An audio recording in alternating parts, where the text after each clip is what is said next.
anti-ICE agitators ratchet up the pressure on businesses to pick a side as protests continue to expand across the country.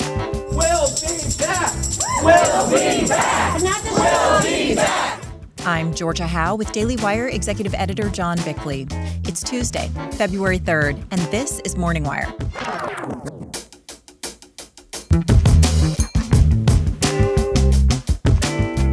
The House plans to vote on reopening the government today, hoping to minimize any damage. We'll demonstrate that, and we'll push forward our priorities on the integrity of election. We're going to get this job done, get the government reopened. And in the aftermath of Winter Storm Fern, frustration grows as thousands of Americans remain in the dark. The amount of unpreparedness runs pretty deep. It's convenient to blame it on NES because they're the most visible, but it goes way deeper than that. Thanks for waking up with Morning Wire. Stay tuned. We have the news you need to know. If you're trying to hit your protein goals in 2026, you might want to actually read a protein bar label. Most often, it's like reading a candy bar full of chemicals you can't pronounce and then leaving you bloated and unsatisfied. Bars with whey and processed junk that just don't work. That's why we're into Equip's Prime Bar. Our sponsor, Equip, is all about making healthy habits simple and sustainable. Each bar boasts 20 grams of clean protein and just 11 ingredients, including collagen, beef tallow, colostrum, dates, and honey. Plus, they have fantastic flavors like chocolate and peanut butter and mixed berry. I've been taking these bars everywhere. It's such a convenient way to not only hit my goals, but also satisfy the sweet tooth craving I didn't know I had while keeping me on track. Starting today, our listeners will receive an exclusive discount on Prime Bar, which has become our team's favorite protein bar on the market, with 20 grams of protein in every bar. Go to equipfoods.com/wire and use code WIRE at checkout to get 25% off one-time purchases or 40% off your first subscription order for a limited time. That's equipfoods.com/wire and use code WIRE at checkout.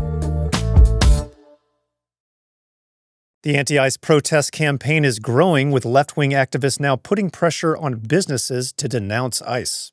Daily Wire reporter Tim Pierce is here to talk about the latest in the anti-ICE campaign. So, Tim, we've seen these kind of pressure tactics before where advertisers are pressured to cut ties with right-wing creators. What kind of pressure are businesses now feeling with regards to federal law enforcement? Yeah, businesses that don't even have ties to ICE are under pressure to take an explicit stance against the agency. Target seems to be the main mark for demonstrators right now. Over the weekend, similar to the protests that stormed into City's church, dozens of activists marched through Targets all over Minneapolis. Here's what some of that sounded like from Frontline's TPUSA. People united will never be defeated. If we don't get it, shut it down. If we don't get it, shut it down. Now, Target hasn't made any sort of show of support for ICE or commented one way or the other. So what do these protesters want them to do? They wanted to get on the anti-ICE bandwagon. They want the company to publicly condemn ICE and ban agents from conducting operations on Target property or even entering stores. Activists even went to Target headquarters in Minneapolis on Monday and called out its new CEO, Michael Fidelke, who officially stepped into the top job on Sunday. Now, the activists' approach seems to contrast pretty starkly with Tom Homan's. He arrived in Minneapolis last week, but has kept pretty low profile this whole time. Do we have any sense of what progress he's made? Yeah, he hasn't been out in public much, and he said that that's because the kind of progress he is looking for is easier when it's done out of the public eye. He did give a press conference late last week, though, and sounded optimistic. Here's some of that. This administration is absolutely focused on identifying removal aliens that pose a public safety threat and national security threats. You can't fix problems if you don't have discussions. I will note a bit of irony here is that the anti-ICE activists and Tom Homan may actually be on the same page regarding Target. The Border Czar's message since the early days of last year has been that if state and local officials don't help the federal government enforce immigration law for dangerous illegal aliens, then agents will be forced to go into places like Target to conduct its business. That kind of invasive action by ICE is much less necessary if local law enforcement cooperate, and that appears to be the kind of partnership Homan is attempting to set up in Minneapolis. Now, shifting gears a bit, ICE was a major theme at the Grammys on Sunday night, and now some of the artists who made speeches are getting some backlash. What happened there? Right. As is typical for these award shows, the vast majority of the stars affirm the politics of the far left. And ICE was the main punching bag on Sunday night. A lot of stars were wearing special ICE out gear, and award winners frequently made anti ICE statements to a lot of loud applause from the audience. Here's what that sounded like from Billie Eilish. No one is illegal on stolen land. Yeah, it's just really hard to know what to say and what to do right now. And I feel really hopeful in this room, and I feel like we just need to keep fighting and speaking up and protesting, and our voices really do matter, and the people matter, and I say sorry. Now, if you're not watching the video and can't read lips, Eilish, during that brief pause in the audio, said something that sounds like duck ice. Of course, Eilish took heat online for her comments, with plenty of users on X pointing out that she doesn't appear too eager to turn over her $2.3 million horse ranch in Glendale over to any dispossessed owners of that land anytime soon. Tim, thanks for reporting. Good to be on. This year, America turns 250, and while everyone's going to be talking about the country and its big accomplishments, I also want to talk about the people here at home who don't get enough credit. American ranchers. These are the folks who've been feeding families like mine and yours for generations, and that's exactly why I'm a Good Ranchers subscriber. Our sponsor, Good Ranchers, is the only meat company I've found that's 100% committed to America at every single step. And with every order, they donate a portion of their profits to paralyzed veterans of America. I love my cowboy box that I get from Good Ranchers every month. It's got everything I need: ground beef, ribeyes, plus I personally gotta add some bacon on the side. If you're feeding a family like I am, you gotta know where your food comes from. And when you subscribe to Good Ranchers, you're saving up to $500 a year, plus you get free shipping and a free gift in every order for life. Right now, if you go to goodranchers.com and use our code WIRE, you'll get an additional $25 off your first order. That's WIRE for $25 off on top of the $500 annual savings when you subscribe. goodranchers.com. American meat delivered. Lawmakers on Capitol Hill have been frantically working to end the government shutdown before its effects start to really be felt. Joining us now with the latest is Daily Wire political reporter Cameron Arcan. Morning, Cameron. So let's start with the president. He waded into the shutdown yesterday to try to prevent hiccups in the House. What did he say?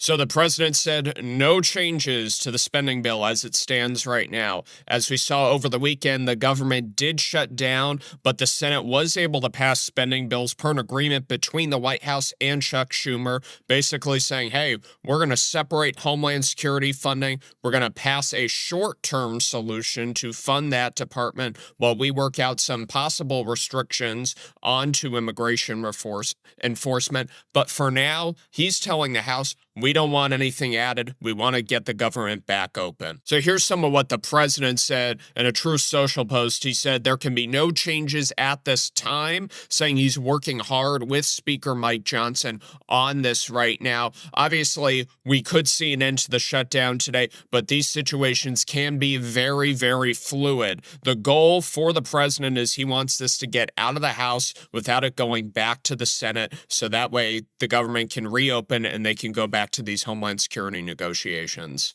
All right, so some real pressure now from the president to get this thing passed without further headaches.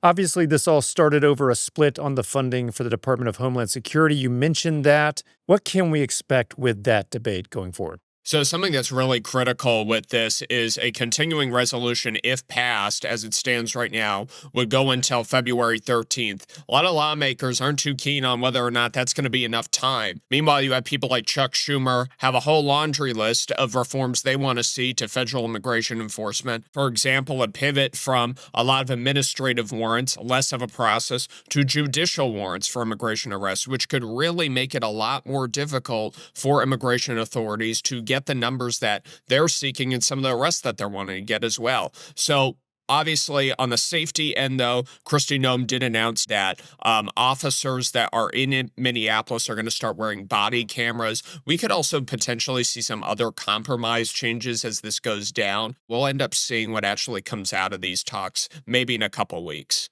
Now, I know some Republicans were pushing for the SAVE Act to be included in this spending package. What is that legislation? Remind us, and what comes next for it? So the SAVE Act was a piece of legislation that some members of the House wanted to be included into the spending package as it stands right now, which would have sent it back to the Senate. Now, that doesn't seem like it's going to happen because you did see the House already pass the SAVE Act. Instead, you have a bunch of lawmakers now calling on Mitch McConnell to get that out of his committee independently and to the Senate for a floor vote and then to the president. Now, what that act actually does is it's called documentary proof of citizenship. And what that means is when you go and register to vote, you have to, instead of just checking a box, actually prove that you are a citizen of the United States. Now, you have people like Schumer, as we mentioned, saying that this is like a Jim Crow era relic, right? But this has already been a law in a few states already. We've seen this already in practice. This would just take that policy nationwide.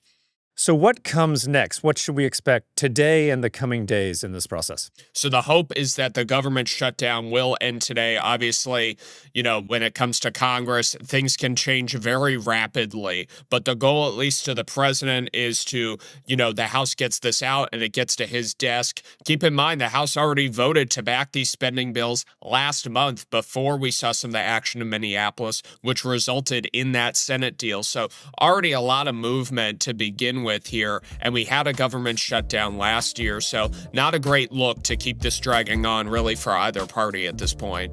Right, both parties motivated to get this thing moving forward. Cameron, thank you so much for reporting. Thank you. The response to the crippling power outages from Winter Storm Fern has frustrated many communities across the country, including here in the Nashville area. It's been more than a week and more than 20,000 residents are still without power in the Music City. It's a situation declared unacceptable. Daily Wire reporter Lyndon Blake joins us to explain the holdup. So, Lyndon, welcome to the show. Thanks for having me. Now, as one of the many residents who lost power for a week, what was the holdup in Nashville? So you were one of many people that have had frustrations with how Nashville's handled this. You had celebrities including Reese Witherspoon, John Rich, speaking out about the lack of urgency it seemed that Nashville Electric Services had. So the holdup really came down to a lack of preparation, and now Nashville Mayor Freddie O'Connell is calling it unacceptable. So here's what went wrong. It was kind of a twofold. First, you had the NES CEO, Teresa Boyles-Applin. She focused this past summer on saving Nashville's tree canopy instead of trimming back those trees that were clearly too close to power lines. So then when you have a natural disaster like we had with Winter Storm Fern, you have a lot of these trees on top of the power lines, and you can't get to the power lines until you get rid of the trees. So there was a lack of enough people to come get those trees off the power lines. Here's Davis Hunt, the editor-in-chief of the Nashville Pamphleteer, with more. The added difficulty they've had is they didn't have enough vegetation workers. So a lineman goes in and repairs the line, but you typically have vegetation workers go in and clear out the tree so that the lineman can work. And so there's kind of two concurrent bottlenecks happening there, lack of vegetation workers and lack of linemen. So again, NES CEO, her comments about trying to save Nashville's trees came back to the forefront with all the trees that fell during the storm on top of the power lines. Now, as a resident here, it wasn't just that the branches came down. It was also that we didn't really hear anything from leadership. So what has the mayor said? Yeah, well, the mayor's finally spoken up. It took a little while for him to, which led to more people being frustrated and being like, where is the leadership in the city when so many people were without power? There was a big difference in how Mayor O'Connell responded to the ICE enforcement that happened last year in Nashville and how he responded to this year's ICE storm.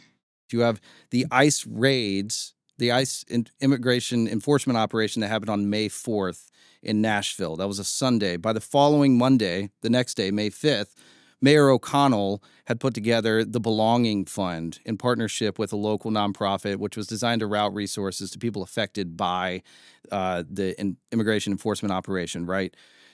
In contrast, after the storm hit Sunday night, O'Connell took 5 whole days to get together the Winter Storm Recovery Fund. They just didn't take the storm seriously or the threat of the storm seriously.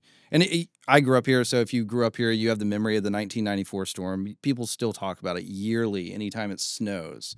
So there is still this reminder of that and how bad that was. To put this in perspective, when Nashville started out with 100 linemen on standby, you had Duke Energy in Charlotte, North Carolina on standby for Winter Storm Fern with at least 18,000 linemen.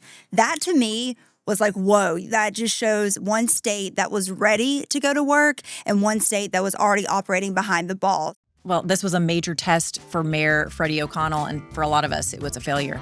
Lyndon, thanks for reporting. Thanks. Thanks for waking up with us, and for those listening to the show, you can also now watch the show free on Daily Wire Plus. We'll be back this evening with more news you need to know.